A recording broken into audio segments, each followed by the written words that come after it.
कोने बाबा बान्हल हो को हबर है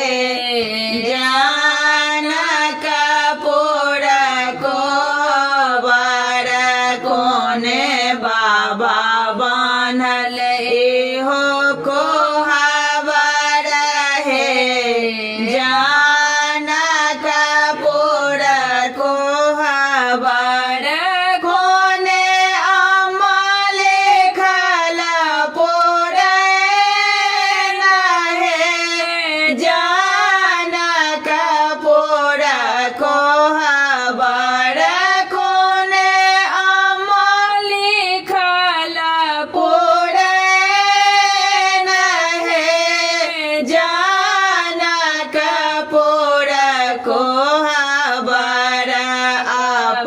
बाबा बान्हल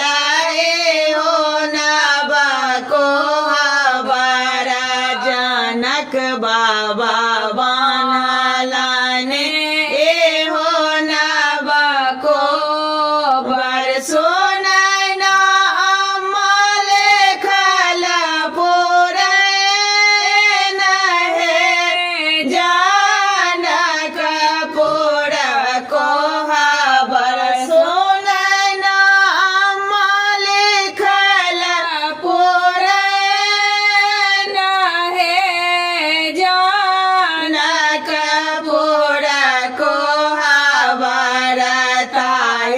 पैसे सोता गेला मधुकांत दुल्हा ताहे पैसे सोता गेला मधुकांत दुल्हा रसने सोबे सोतो संग साथ है जनक पुर को धाये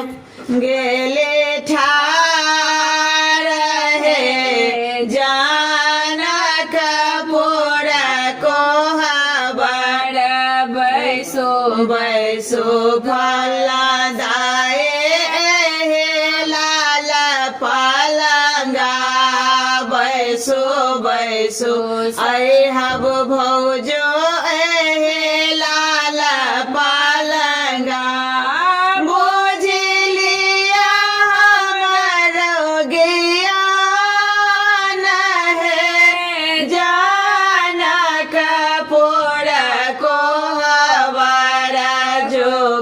जोगे जे बाथो मधुकांत